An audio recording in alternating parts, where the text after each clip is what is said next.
पहली बात तो आप ये बावर कर लो कि हम कमजोर नहीं हैं, हम उस नबी के मानने वाले हैं जो लकड़ी को हाथ लगा दे तो तलवार से ज्यादा तेज चला करती है। वाह वाह, पहले ये यकीन कामिल करो।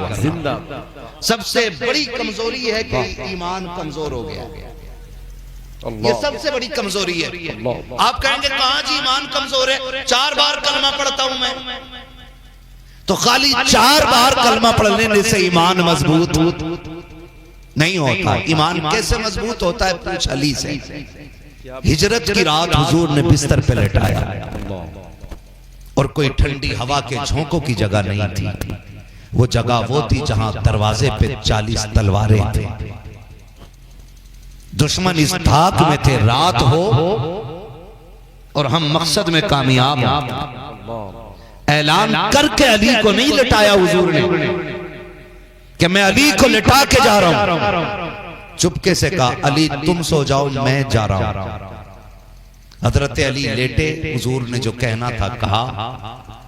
अगले दिन सारा मामला मैं तफसील से बात नहीं बता रहा हूं, निपटा करके हजरत अली हुजूर की बारगाह में। किसी ने कहा अली हिजरत की रात नींद कैसी आई, तो हजरत अली ने कहा था अल्लाह की इज्जत की कसम, जैसी नींद मुझे हिजरत की रात आई थी ऐसी नींद अली को कभी जिंदगी में नहीं आई थी। वाह वाह वाह, मैं ईमान बता रहा हूं, मैं ईमान बता रहा हूं कि ऐसी नींद पूरी जिंदगी नहीं आई।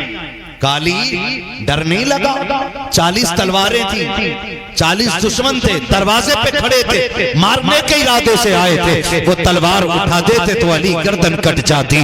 अगर वो अंदर आकर के तलवार चला देते अली जिंदगी खत्म हो जाती। अली का जवाब सुनो, मुस्कुरा के कह सकते थे तुम क्या समझते हो, अली कोई ऐसे ही सो गया था। अली नबी की जमानत पे सोया था, नबी की गारंटी पे सोया था। मेरे नबी ने कहा था अली सुबह उठना है, अमानतें बांटनी है, फिर मदीने आना है। अली ने समझ लिया था अली को उस वक्त तक मौत नहीं आएगी जब तक उठ के अली मदीने ना आ जाए। नारे तकबीर, नारे रिसालत, ताजदारी मदीना कॉन्फ्रेंस, मसलके आला हजरत, नारे हैदरी। भाई पहले ईमान मजबूत करें, ईमान मजबूत करें। बारिश तेज हो जाए, हमारा ईमान कह दे कि भाई अजान पढ़ो, तो कह रहा इतनी तेज बारिश अजान से रुक जाएगी। वो अपनी शिकल न देख, अपनी अकल न देख। रब ने तेरे मुंह में बरकत नहीं रखी, रब ने अपने नाम में बरकत रखी है। उठ के खड़ा हो जाओ उसके नाम पे, उठ बांध कमर क्यों डरता है, फिर देख खुदा क्या करता है। उठना तो चाहिए ना उसके नाम पे। अभी बैठा बैठा साहब नहीं मैं नहीं बोलूंगा जी, मैं नहीं बोलूंगा, पकड़ा जाऊंगा, मैं नहीं बोलूंगा, मारा जाऊंगा, मैं नहीं बोलूंगा, पार्टी नाराज हो जाएगी, मैं नहीं बोलूंगा, रिश्ता बिगड़ जाएगा। सुन, मेरे मुर्शिद ने सीधी बात कही, नबी से जो हो बेगाना उसे खुद से जुदा कर दे। फाइनली बात, ये फाइनली बात है। अब यहाँ हिसाब लगा रहा बंदा, ना ना मौलाना कड़वा ना बोलियो, इमाम साहब थोड़ा हिसाब से बोलियो। सारे लोग आते हैं यहाँ, सारे आते ही क्यों हैं? मस्जिद सारे लोगों के लिए नहीं, मस्जिद सिर्फ अल्लाह वालों के लिए। क्या बात, क्या जुमला है? उन लोगों के लिए जो सिर्फ अल्लाह वाले, और अल्लाह वालों की शान ये होती है एक ही सफ में खड़े हो गए महमूद अयाज, ना कोई बंदा रहा ना कोई बंदा रहा। अरे क्या नीचे से डरा रहा मौलवी को। ईमान मौलवी का बड़ा पक्का है, वो डरा रहा है जिसका पता ही नहीं है ईमान मतलब क्या है। ओ भाई ईमान मजबूत करें, ईमान बोलो, ईमान जोर से, ईमान ईमान। इतनी मजबूत आवाज नहीं निकल रही है जितना ईमान मजबूत करना है। क्या बात, ईमान मजबूत करें, ईमान मजबूत करें। इतनी जोर से बोलो कि गला बैठ जाए, ताकि कल अगर अम्मा पूछे बता बेटे आवाज का क्या हुआ, कहना रात मुस्तफा के नाम पे आवाज की कुर्बानी दे के आ गए। क्या बात है। मैं जानता हूँ ये वक्त मुश्किल होता है, इसमें जगाना भी है और सुनाना भी है। माफ कीजिएगा, आज ना खानकाहें बहुत है, पीर भी बहुत है, लेकिन गारंटी के साथ कह रहा हूं अगर हिंदुस्तान के अंदर 1.5 लाख खानकाहें हैं और 1.5 लाख खानकाहों के अंदर 3.5 लाख पीर हैं, कंफ्यूज हो गए इस बात पे? ऐसा ही है। अब तो विरासत समझ ली है, विरासत। क्या बात है, अच्छा है। हाँ, एक बेटा पीर बनने के लायक है तो सारे गलत नहीं कहा था असद भाई ने, अंधभक्तों से डर लगता है। उधर ही अंधभक्त नहीं, इधर भी है। दाढ़ी है नहीं, 10 अंगूठी, फिर भी पैर कतई नंगा है, एक कपड़ा बदन पे नहीं, फिर भी कह रहा बड़ा पोच हुआ बाबा। नबी का दीन है, तुम्हारे चौपाल की जोड़ी हुई पंचायत नहीं। और कोई हल्के में ना ले हुजूर के दीन को। उमर मजार में लेटे जरूर हैं, लेकिन आज भी नबी के दीन के पहरेदार बन के लेटे हुए हैं। ख्याल रखिए, हुजूर का दीन लावारिस नहीं है। नुकसान बहुत पहुंचा हमें इन चीजों से। जो अहल थे वो भी पीर बन गए, जो ना अहल थे वो भी, हम सबके हाथ चूमने लग गए। पहली बात तो मैं अर्ज करूंगा, जो पीर बना हुआ हो और शराइत उसमें मुकम्मल ना हो, उस शख्स को उलमा के मिंबर पे लाना ही नहीं चाहिए। बेशक, बहुत अच्छा। उलमा के मिंबर पे तलबा के दरमियान नहीं लाना चाहिए। बेशक। जब जाहिलों की चमक दमक हमारी जमात देखती है ना, तो सोचती है क्या जरूरत है मीज़ान जैसी किताब पर रट्टा मारने की। हाँ, क्या जरूरत रह गई है इल्म सीगा में भेजा खराब करने की। चलो इन्हीं के रंग में रंग जाओ और 2-4 लोग पटा लो, काम चलता रहे। नहीं करना। ये हुजूर का दीन है, ये ना अहलों के लिए नहीं, अहलों को जिम्मेदार बनाया गया। ईमान मजबूत होना चाहिए हमारा। क्या होना चाहिए? जोर से क्या होना चाहिए?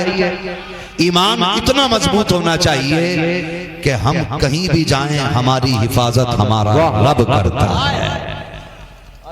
रखेंगे इतना मजबूत अकीदा इंशाअल्लाह। हम कभी मुश्किल में फंसेंगे तो हमारे लिए मुश्किल कुशा मौजूद है। ये अकीदा होना चाहिए। माफ कीजिएगा, आज हम किधर जा रहे हैं असद भाई? तवज्जो कीजिएगा, बड़ी आहिस्तगी के साथ हम मसला के आला हजरत से फिसलते जा रहे हैं। अल्लाह अकबर, अल्लाह। और बात समझ में नहीं आ रही है, सारे वाह वाह करने पे लगे पड़े। क्या शेर पढ़ दिया, क्या शेर पढ़ दिया। एक बंदे ने मेरा हाथ पकड़ा और उसने कहा आपको नहीं लगता है कि कुछ गलत हो रहा है? मैंने कहा क्या गलत हो रहा है? उसने कहा कि 1450 साल, असद भाई तवज्जो दे और ये जिम्मेदार लोग दुआएं दे दे खाली, 1450 साल हो गए।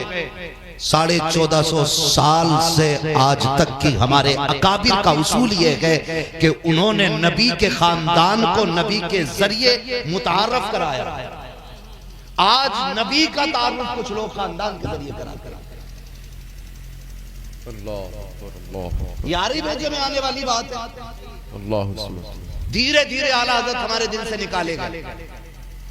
हमारी जमात में बैठने वाले, हमारी महफिलों में बैठने वाले, हमारी दस्तरखान पे खाना खाने वाले, हमारी रोटियां तोड़ने वाले कहते हैं आला हज़रत दीन का हिस्सा तो नहीं है, आला हज़रत ईमान का जुज़ तो नहीं है, आला हज़रत को मानना जरूरी तो नहीं है, आला हज़रत कलमे का हिस्सा तो नहीं है, आला हज़रत शरीयत का हिस्सा तो नहीं है। मैंने कहा बात तो ठीक है, लेकिन तुझे ये बता आला हज़रत को निकालने पे क्यों लगा है? अब बात समझ में आई है। जिन घरों से आला हज़रत निकल गए घरों में या तो इंजीनियर आ गया है या ताकिर पादरी आ गया है। जिन घरों के अंदर आज भी आला हजरत मौजूद है, उन्हीं घरों के अंदर मुस्तफा जाने रहमत की शरीयत मौजूद है। नारे तकबीर, नारे रिसालत, पैगाम आला हजरत, तालीमात आला हजरत, मसलके आला हजरत। वाह वाह, जिंदाबाद। और सुनो, मैं मुअद्दबाना गुजारिश करूंगा उन लोगों से जिन्होंने किताबें उल्टी सीधी पढ़ी भी नहीं। बहुत पहले एक शोशा छोड़ा गया, अल्लाह आपको सलामत रखे। अल्लाह करे ये पैगाम पूरी दुनिया तक पहुंचे और इस कमेटी के जरिए पहुंचे। गौसे पाक की करामतें बयान हुई तो हमारी जमात के लोग आगे बोले ऐसी करामतें बयान न करो, हम पे वहाबी हंसते हैं। तो वहाबियों की हंसने की वजह से हम अपने बुजुर्गों की तारीखें बुला दें। क्या बात है? वो तुम्हारा खालू लगता होगा, हमारा कुछ नहीं लगता। हाँ, हमारा वो कुछ नहीं लगता। उससे दिल से जुदा कर दो। क्या बात? तुम्हें उनकी नाराजगी से टेंशन होगी, हमें नहीं।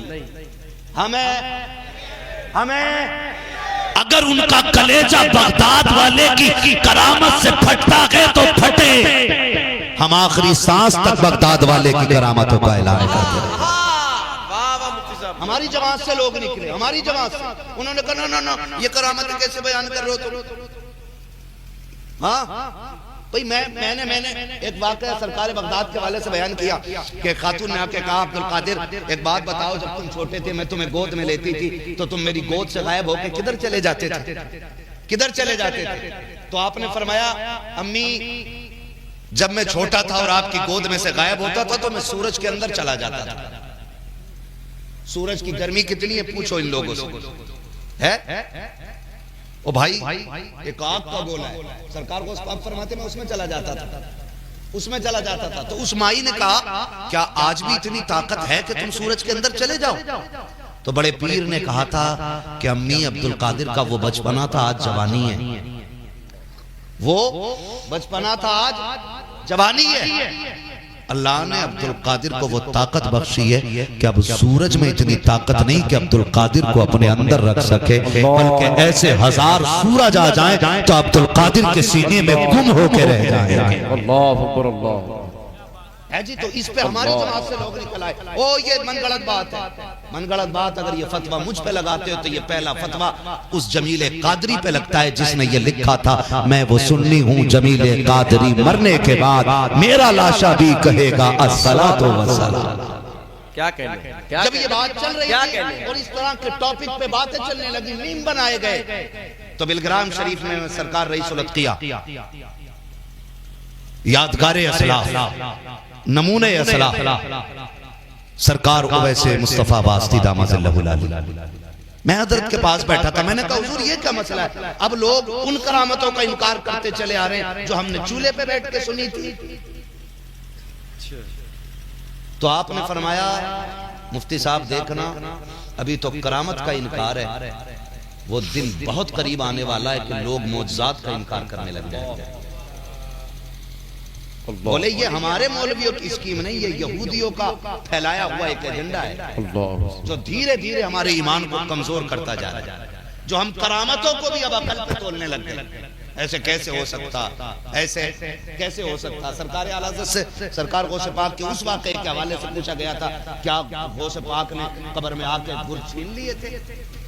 तो आपने फरमाया ऐसी तो कोई रिवायत मैंने नहीं पढ़ी, लेकिन अल्लाह ने अब्दुल कादिर को वो शान अता फरमाई है कि अगर वो चाहें तो ऐसा कर सकते हैं। अरे वाह वाह वाह है जी, अरे जिंदाबाद। ये शान अल्लाह ने उनको अता फरमाई। तो धीरे धीरे हमारे अंदर से ईमान निकाला जा रहा है, हमारे अंदर से ईमान निकाला जा रहा है। पहले कोई महफिल ऐसी नहीं थी जिसमें आला हजरत की बातें नहीं होती थी। आज लोग ये सोच के आला हज़रत का जिक्र नहीं करते, लोगों को बुरा लग जाएगा। गैज़ में जल जाएं बेदीनों के दिल, या रसूल अल्लाह की कसरत। हमें क्या मतलब पड़ा है किसका कलेजा ठंडा होगा और किसका गर्म होगा? सुनो जो जिससे इश्क करता है उसकी बातें करता भी है और उसकी बातें सुनता भी है। ये सीधी सी बात। हाँ, जो जिससे इश्क करता है उसकी बातें करता भी है और उसकी बातें सुनता भी है, इसलिए कि हर शख्स को अपने महबूब का जिक्र प्यारा हो। तो जी मुझे आला हज़रत प्यारे, मैं तो करूंगा रज़ा रज़ा। अब लोगों ने इसको भी मसलियत का हिस्सा बना लिया है। हमारे दस्तरखान पे खाने वाला मौलवी आधा किलो मुर्गा उड़ा देने वाला कह रहे हैं आला हज़रत से बात ना करना। आधा किलो मुर्गा उड़ा दे। सुन कर तेरे यहाँ का माहौल गर्मा जाता, हमारे यहाँ आला हज़रत पे बात कर लो तो ईमान गर्मा जाए। क्या जुमला है, नारा रिसालत, फैज़ाने आला हज़रत, तालीमाते आला हज़रत, मसलके आला हज़रत। अरे वाह जिंदाबाद। नौजवानों धीरे धीरे हमारे अंदर से ईमान निकाला जा रहा है। पहले जवानों को आला हज़रत से अलग किया, ये कहा गया मसलके आला हज़रत क्या है, और जी आला हज़रत हो गए तो फिर हुजूर कौन है?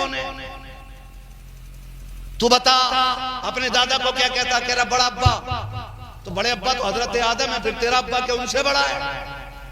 कहा नहीं, इस वक्त इस नस्ल में जो पुष्ट में मेरे अजदाद में मौजूद है ये उनमें सबसे बड़े हैं, तो मैं इन्हें बड़े अब्बा कहता हूँ। मैंने कहा इससे समझ में नहीं आया, अगर तेरी नस्ल का सबसे बड़ा आदमी मौजूद है उसे बड़ा अब्बा कह रखा है, जो अपने दौर में सबसे बड़ा हजरत था तो हम उसे आला हजरत क्यों नहीं कह सकते? है तो पहले जवानों को आला हजरत से अलग किया गया, फिर इंजीनियर घुसेड़ दिया गया। इंजीनियर क्या कर रहा है आजकल पता है? वो उसे टंकी फिट करनी थी, वो नमाज फिट करने चला। हाँ प्लम्बर मिर्जा झेलुमी नहीं जहन्नमी। हाँ अब हमारा जवान क्या कह रहा है, बैठ के देख के सामने से कह रहा है ओहो क्या लॉजिक है भाई इसकी बात में, आ गई दिमाग में, आ गई क्या बात कही है उसने, दिमाग में आ गई।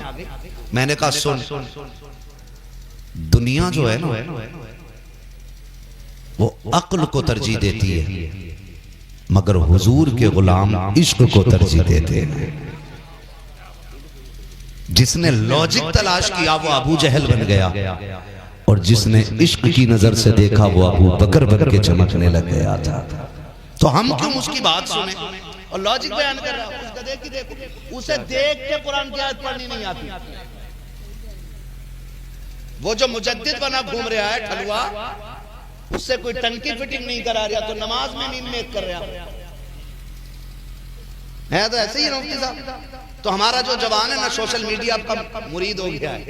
क्या क्या बात है यार, उसने बताया भाई देखो 40 हदीसों से ज्यादा तो हुजूर की वो हदीस हैं जिसमें रफ़े यदैन है, और एक हदीस है जिसमें रफ़े यदैन का हुक्म नहीं है। तो मुझे एक बात बताओ, उसने फिर एक बात कही कि हम वो नमाज पढ़ते हैं जो हुजूर वाली है, और ये हनफी लोग वो नमाज पढ़ते हैं जो अबू हनीफा वाली है। वो ये बात कहता है, ऐसे ही कहता है। हमारा जवान गुमराह हो रहा है उसमें। बहुत गौर से मेरी बात सुनिएगा। वो कहता है ये इमाम आजम अबू हनीफा वाली नमाज पढ़ते और हम हुजूर वाली नमाज पढ़ते। मैंने कहा जानवर, तुझे देख के कुरान पढ़ना नहीं आता। इमाम आजम उस जात को कहा जाता है जिसे 80,000 से ज्यादा हदीसें ज़बानी याद थी। कितनी? 80,000 बोलो कितनी? और 40,000 हदीसें ऐसी हैं जिनसे मेरे इमाम ने आसार मुरत्तब किए हैं, फिक़ह के मसाइल का इस्तिखराज किया 40,000 हदीसों से। जिस इमाम के खिलाफ ठोकते हो, अल्लाह ने उस इमाम को ये शरफ बख्शा था, ये इज्जत अजमतें बख्शी थी कि जिस जगह पे इमाम आजम का मजार है उस जगह पर बैठ करके आपने 7,000 कुरान मुकम्मल किए थे। ये शरफ अल्लाह ने बख्शा है कि दुनिया रमजान के महीने में एक कुरान पढ़ती है, 2 कुरान मुकम्मल करती है, 3 कुरान मुकम्मल करती है, लेकिन इमाम आजम उस जात को कहा जाता है जो हर रमजान के महीने में एक बल्कि 61 कुरान मुकम्मल किया करते। अरे जिंदाबाद जिंदाबाद, आए हाय हाय वाह 61 कुरान। अब बताओ दीन की समझ इन्हें ज्यादा होगी या इस पिलंबर को ज्यादा होगी? पिलंबर को ज्यादा होगी समझ। ना जाओ उधर, मैं तो कहता हूं खुल के, आपको शरीयत का कोई मसला पूछना है ना तो गूगल पे ना ढूंढो। गूगल पे सिर्फ वो लोग आ रहे हैं जिनकी कोई सामने से नहीं सुन रहा है। हाँ वही मिलेंगे फतवे झाड़ते हुए गूगल पे, जिन्हें कोई महफिल में पूछने तैयार नहीं। आपको मसला पूछना है ना, बरेली दूर है आपके यहाँ से, मानिकपुर शरीफ दूर है आपके यहाँ से, है ना? आपकी मस्जिद का इमाम तो आपके करीब रहता है ना।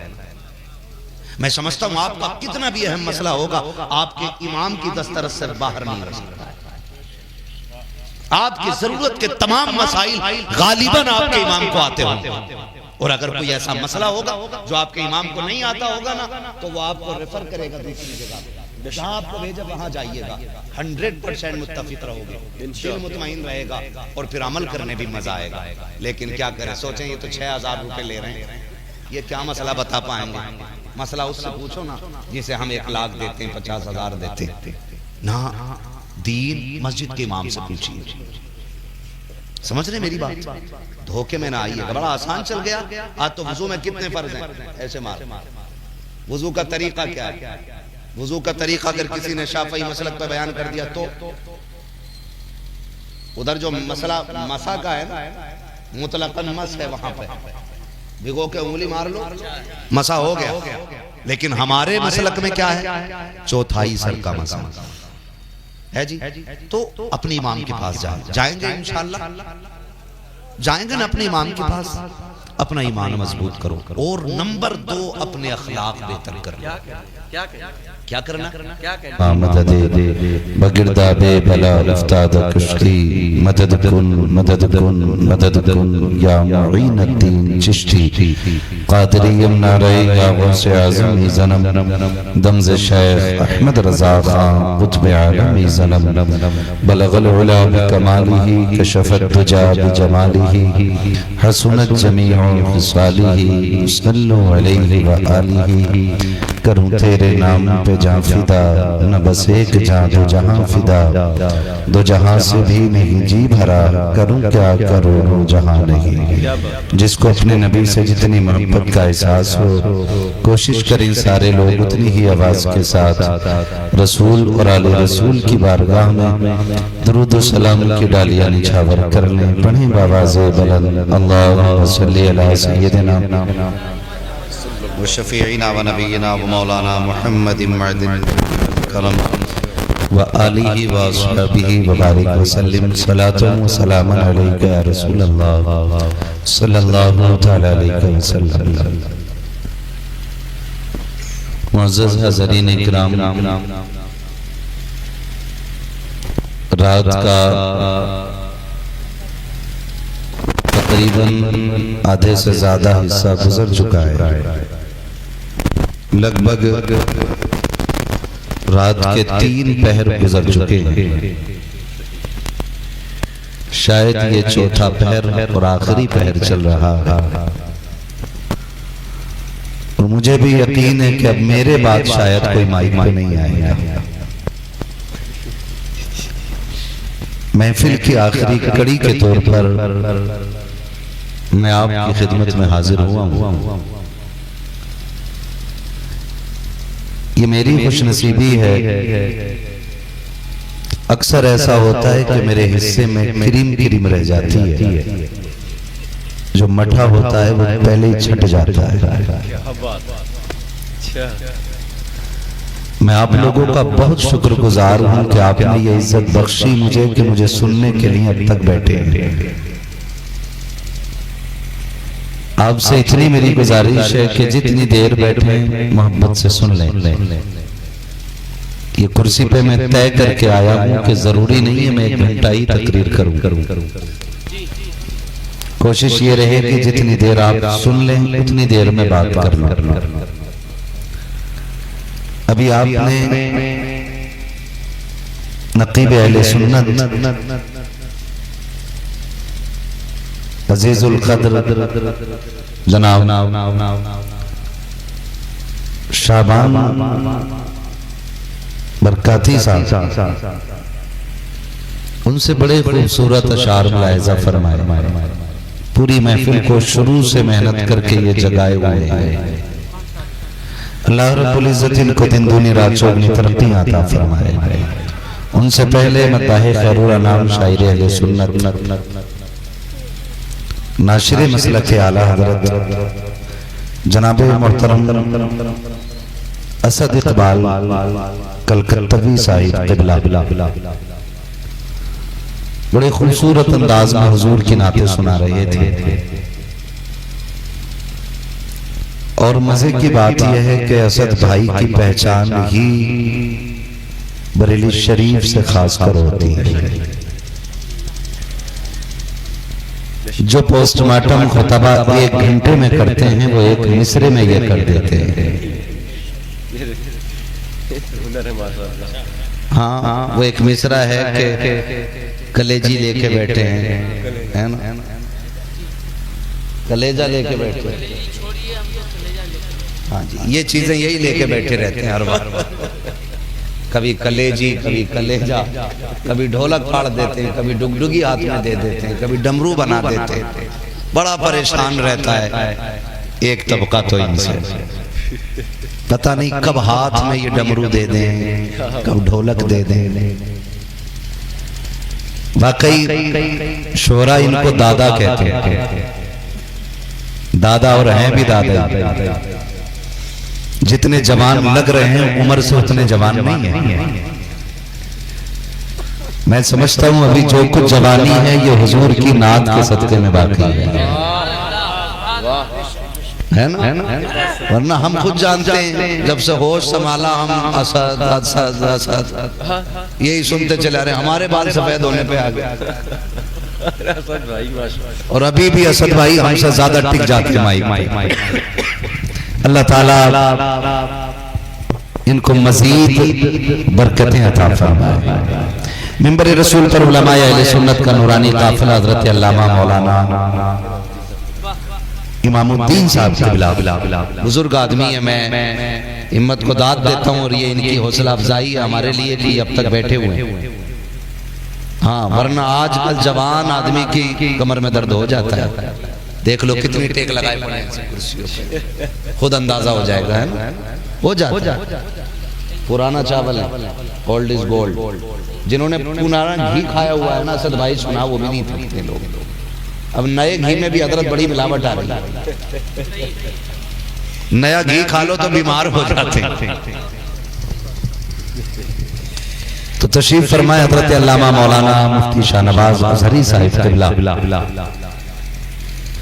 बड़ी अच्छी गुफ्तगू फरमाई और पूरी गुफ्तगू बहुत खूबसूरत थी, लेकिन सबसे ज्यादा जो गौर करने वाली बात थी वो इनकी ये थी कि महफिलों में जो बात आपसे कही जाती है उलमा के जरिए, उस पर अमल करने की कोशिश किया गया। अच्छा पैगाम है बेशक, ये सबसे जरूरी बात है, क्योंकि अब हमारे यहाँ कोई तन्हाई की महफिल नहीं रह गई। अब समझो मजलिस मुशावरत भी यही है, इबादत भी यही है, तबलीग भी यही है, और अब तदरीस भी यही है।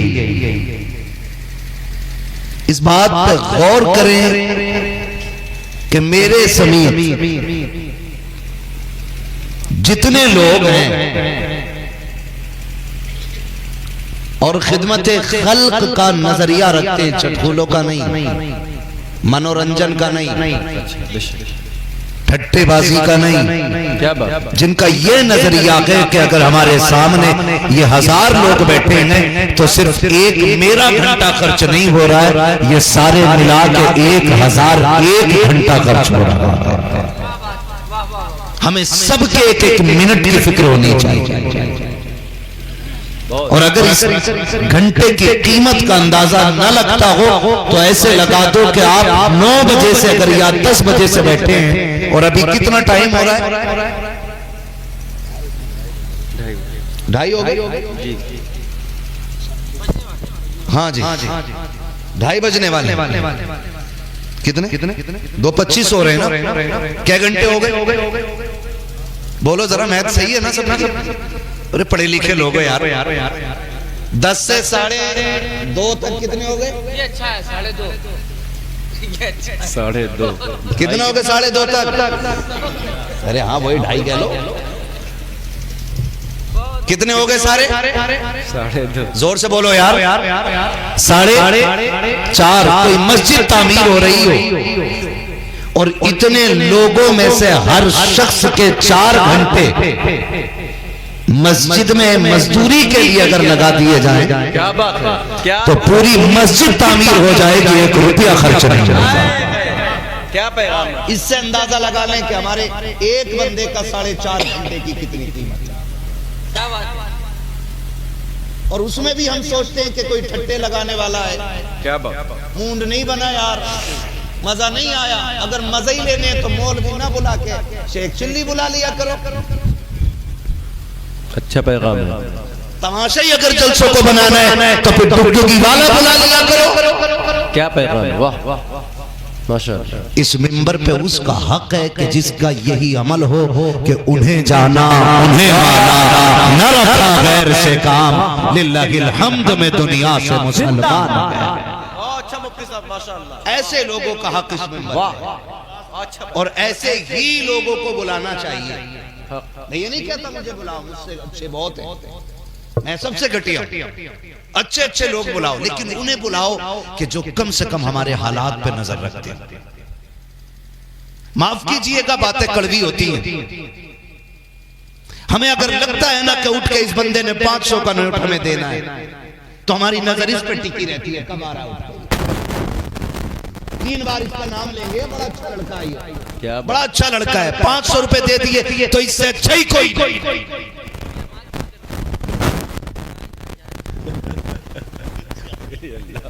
वाह असद भाई। हाँ, लेकिन हमें आंख खोल के बोलना पड़ता है। अगर हमने आंख बंद कर ली तो फिर मामला ही खराब हो जाए। हाँ, तो उठ के आने वालों को थोड़ा सा ख्याल करें। मिंबर पे जब बैठे हों हम लोग तो हमारी जिम्मेदारी बनती है कि हम वो बात अपनी कौम से रखें कि जिसकी इसे जरूरत है, और जिम्मेदार रखते हैं। मुफ्ती साहब की मुकम्मल गुफ्तगू हुई कि नहीं? जमीन से चांद तक की बात हुई, और सारी बात का निचोड़ सिर्फ एक ही निकला कि हम उस रसूल से प्यार करते हैं जिसकी हुकूमत कुल कायनात पे चला करती है। हमें किसी के प्रेशर से, किसी के ताने से, किसी के दबाव से कभी हम लोगों को अपने एहसासात को कमजोर नहीं करना चाहिए।